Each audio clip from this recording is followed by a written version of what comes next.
I look forward to a Wednesday morning when I'm getting up and getting the stuff together. And Yes. Although I have a yoga class before I go to football, so I'm well stretched out. You know?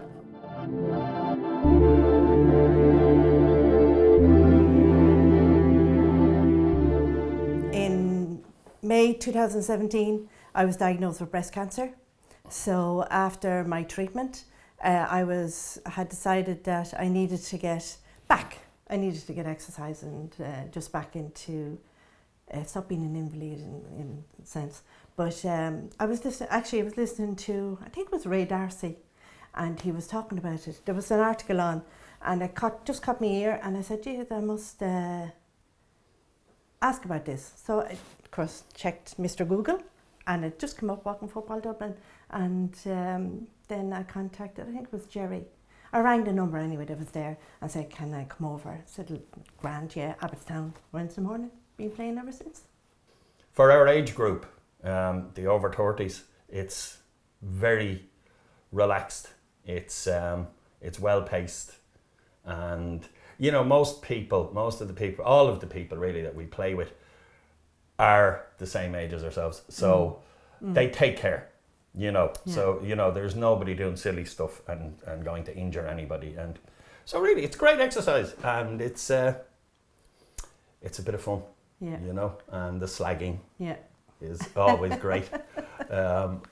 And, you know, I understand it's a bit like golfers, you know, this thing of spending 20 minutes talking about the 9th hole after the game. But we do that in the dressing room, and then we go for a cup of tea afterwards. Tea and, biscuits and social. Afterwards, yeah. Because of the age group and the profile that walking football is generally aimed at is the over 60s, you know. And I mean, we're there. We meet new people every second or third week because we meet people who might play in Ballymun. And because they didn't get a game on Monday, they'll come over to Abbottstown on Wednesday. So you really don't know. Somebody new is going to walk in any time. And literally it's, hiya, here's a bib, let's go. You know, there's no questions of ability or who you used to play, or how you're fixed. I mean, we have 70-odd-year-olds playing, who are obviously one of the few people on the pitch that's not running when they shouldn't be. But it's turn up. You know, turn up, say hi, put on a bib. You don't need special gear. A pair of trainers and a tracksuit or a pair of shorts. I mean, that's it. Any t-shirt you have will do. But the other great thing about the walking football as well is that the rules of the game kind of eliminate injury as far as they can. They can't kind of stop you from falling, and there's been several injuries just falling down, or I broke a finger saving a ball. I was in goal, you know. So there's going to be injuries, but the rules of the game are kind of there to protect you as well when they're stuck to. And absolutely no running, you know, but you can walk fast. Which is a very fine line sometimes. There's a very fine line. They think it's great. And particularly my eldest grandson, who's involved in soccer over in Skerries, thinks it's great that grandma plays soccer, and as I say, he teaches me his skillage, you know. So gives me hints and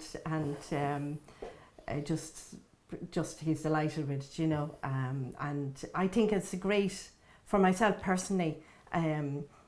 I hope I'm setting a kind of a role model, particularly for the girls, my granddaughters and that, and even for him, that you can keep going, you can keep playing, you can keep being involved. You don't have to stop doing things just because of your age. You can actually start, and that's why I would love to see not only women but men, maybe who have never played football, give it a go. But I do know the hardest thing sometimes is the first step out. You know, it's the hardest thing. You'll think to yourself, you ruminate over it, and the hardest thing is just putting your foot outside the door first and entering that pitch or entering that hall or entering that whatever, not knowing anybody else.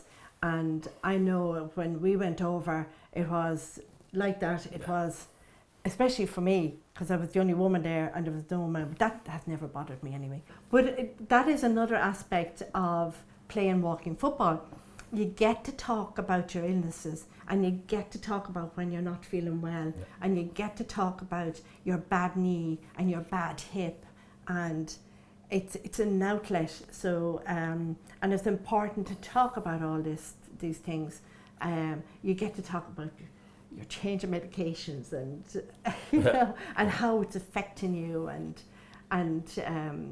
that's another important aspect of walking football, particularly at our age, because the body is naturally starting to fall apart, you know. And speak for yourself. But it is, you know, and it is very important that you have that outlet of being able to speak about it. And somebody will have been to a physiotherapist and they've been told to do this type of exercise or whatever, you know. But for me, I found that it gave me a huge new, I won't say lease of life, but mentally it perked me on. There's a bit of fun and it's good crack on a Wednesday, but it's also nice to win. You know, even for the bragging rights, it's nice to win. So it's a continuation as well of that part of your life, you know, and the social thing goes back to it goes back a lot to the social element. You could do the fitness thing, as Margaret said, you could go to the gym and do the fitness thing in an hour. You know, you're only playing once a week, but really for anybody who just wants to do something, and especially if they played a bit of ball, or if they had ambition to play a bit of ball, the chances are, if you're anyway fit at all, you're going to be fitter than most of the people you're playing against. So you have really that last chance to be Ronaldo, but you're going to be the Ronaldo of the 65-year-olds at Abbottstown.